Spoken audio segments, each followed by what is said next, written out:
Back to news. నిన్న encounter ఘటన ప్రకంపనలు మరవక ముందే ఛత్తీస్గఢ్ లో మరో ఎన్కౌంటర్ ఇవాళ జరిగింది.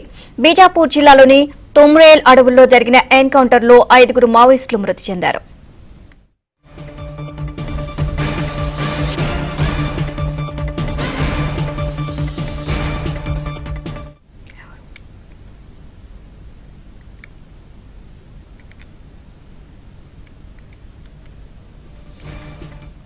ఓవరాల్ గా ఈ అంశానికి సంబంధించి మరిన్ని అప్డేట్స్ మా కరెస్పాండెంట్ రవి అడిగి తెలుసుకుందాం. రవి, ఛత్తీస్గఢ్ లో మరో ఎన్కౌంటర్ జరిగినట్లుగా తెలుస్తుంది. ఓవరాల్ గా అప్డేట్స్ ఏంటి?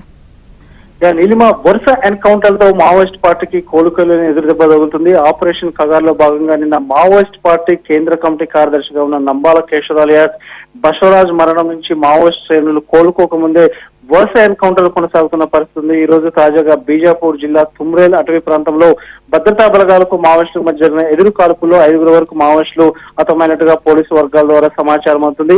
ఇంకా మృతుల సంఖ్య పెరిగే అవకాశం ఉంది.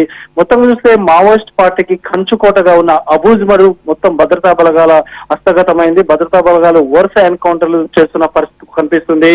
దేశంలో మావోయిస్ట్ పార్టీని పూర్తిగా కూకటి వేలతో పెకిలించి వేస్తామంటూ కేంద్ర హోంమంత్రి అమిత్ షా చేపట్టిన ఆపరేషన్ కగార్ గత ఏడాది జనవరిలో ప్రారంభమైన ఆపరేషన్ కగార్ లో భాగంగా మావోయిస్టుల కంచుకోటలో భద్రతా బలగాలు పారామిలిటరీ బలగాలు సుమారు 1,00,000 మంది వరకు కూడా పారామిలిటరీ బలగాలు సెర్చ్ ఆపరేషన్ ఉన్న పరిస్థితి కనిపిస్తుంది.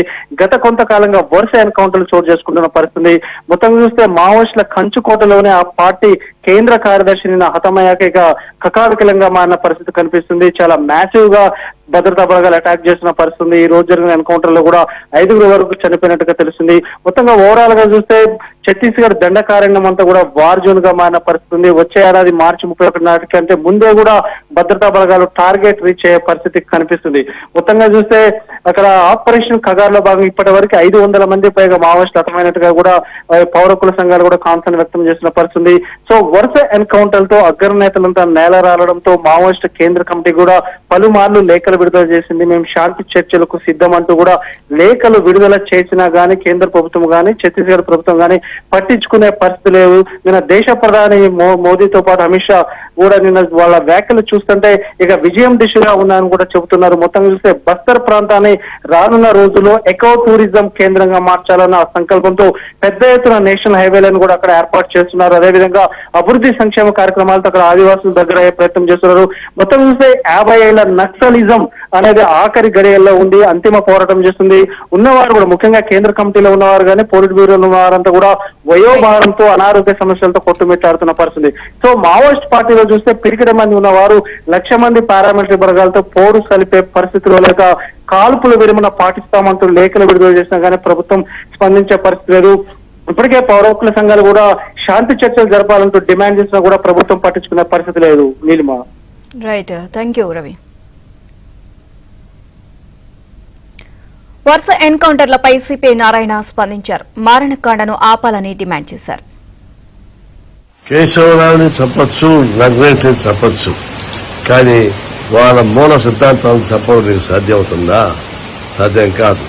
మౌలిక సిద్ధాంతం మార్చడం నిర్ణయించిన సిద్ధాంతం అది అధ్యాయంగా ఉన్నటువంటి సిద్ధాంతం. దాన్ని నమ్ముకున్న నగ్రేట్లు ఇక మార్గాలు వేరు కావచ్చు, కానీ సిద్ధాంతాన్ని చెప్పడం ఎవరి తరం కాదు. అలాంటి ప్రతిభగా ఉన్న నగ్రేట్ని చంపామని చేసని మీరు ఆనందపడతా ఉన్నారు. మీ ఆనందం ఎవరి కోసం? మీ ఆనందం కోసం కాదు, కార్పొరేట్ వర్గాలను ఆనందపరచడానికి మీరు చేసేటువంటి కృషి ఇదంతా. చిత్తం శివుడి పైన చూపు ప్రసాదం పడినట్టుగా ఈ రంగురేట్లు నిర్మూలించడం ద్వారా అమూల్యమైన మటరీ సంపద మొత్తం కార్పొరేట్ వర్గాలకు అప్పగించడానికి ఉపయోగపడే ఉత్సాహం తప్ప అంతకన్నా మీకు నాకేం కనబడడం లేదు. మీరు అరాచకమైనటువంటి టెర్రరిస్టులతో రాజకీయాలు సిద్ధపడుతున్నారు, వాళ్ళతో మహిళలు సిద్ధపడుతున్నారు. ఈ సమాజం మార్పు కోసం ప్రయత్నించేటువంటి శక్తులతో మాట్లాడడానికి సిద్ధంగా లేదు. అంటే టెర్రరిజం మీకు ఉండాలి, నగ్రేట్ అంటే సిద్ధాంతం ఉండడానికి వీల్లేదు. ఇది ఎప్పుడు కానీ మార్జనల్ ఎన్నికల సిద్ధాంతం మూలాలపైన దాడి చేసి విజయం సాధించాలని అనుకోవడం అనేది మీరు పైశాచిక ఆనందం తప్ప అంతకన్నా మీకు నాకేం కనపడడం లేదు. ఇప్పటికైనా ఒక సిద్ధాంతం కోసం కమిటీ వ్యవస్థతోటి చర్చించి పరిష్కారం చేసుకోవడం తప్ప దీని అంతం చేయడం మీ చేత కథ మరోసారి తెలియజేస్తాం.